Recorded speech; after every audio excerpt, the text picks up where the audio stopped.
कहते एक दिन मैं जंगल में शिकार करने गया तो कुछ जानवर कम नजर आए। सुबह से लेकर मैं घूमने लगा, असर का वक्त हो गया, कोई शिकार न मिला। अब मेरे दिल के अंदर ये डर था कि अगर मगरिब मुझे यहीं हो गई तो मुझे कोई दरिंदा, कोई जानवर परेशान करेगा। इसी परेशानी के आलम में मैं दाएं बाएं देख रहा था कि हरनी का एक बच्चा मुझे नजर आया। मैंने झट से वो हरनी का बच्चा ही उठा लिया कि आज यही शिकार करूंगा। कहते मैंने उसे घोड़े के आगे रखा, अपने आगे गर्दन की जानिब, और मैंने घोड़े की लगामें इस तेजी से घुमाई कि सर पट घोड़ा दौड़ाया ताकि मगरिब से कबल मैं शहर में पहुंच जाऊं, ये जंगल का इलाका गुजर जाए। कहते हैं मैं बड़ी गर्मी थी, बड़ी प्यास लगी, पर पानी ना पिया ना घोड़े को पिलाया। सर पट दौड़ाया इस डर से कि कहीं ऐसा ना हो कि मैं जंगल में मुझे शाम हो जाए। कहते हैं जब मैं शहर से बाहर पहुंच गया तो मगरिब का वक्त भी शुरू हो गया। कहते हैं अभी मैं पहुंचा ही था, मैंने वहाँ घोड़े को रोका, खुद भी पानी पिया, जानवर को भी पिलाया। कहते हैं जरा मैंने आंख उठा के देखा तो जिस हरनी का मैं बच्चा लाया था वो भी दौड़ती हुई मेरे पीछे आ गई। कहते हैं वो पीछे मेरे खड़ी है, पता नहीं कहाँ से बेचारी दौड़ी, मेरा तो घोड़ा था और मैंने तो सांस भी नहीं लिया। 1.5 घंटा 2 घंटे मैं भगाता लाया इस जल्दी में के बाहर आना है। कहते पलट के देखा तो उसकी सांस फूली हुई हरनी और ललचाई नजरों से मुझे देख रही है। दिल के एक कोने से आवाज आई कि आज तो 2 शिकार हो गए। बच्चा तो पकड़ा ही, इसकी माँ को भी काबू करता हूँ ताकि डबल शिकार हाथ आएगा। कहते हैं फिर अंदर से मेरा दर्द बोला, अंदर से मेरा रहम बोला।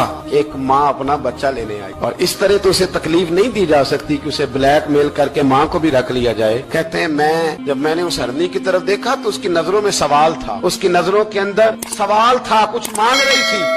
कहते मैंने उस बच्चे की पुश्त पर हाथ फेरा, फिर मैंने बच्चा छोड़ दिया। कहते उसने पहले बच्चे को बाजुओं में लिया, फिर अपनी जुबान से अपना बच्चा चाटने लगी। कहते हैं फिर वो जब जंगल की तरफ जाने लगी तो एक दफा उसने मेरी तरफ देखा, दूसरी दफा उसने आसमान की तरफ देखा। जिंदगी में मुझे इतना सुकून कभी नहीं आया था जितना आज आया।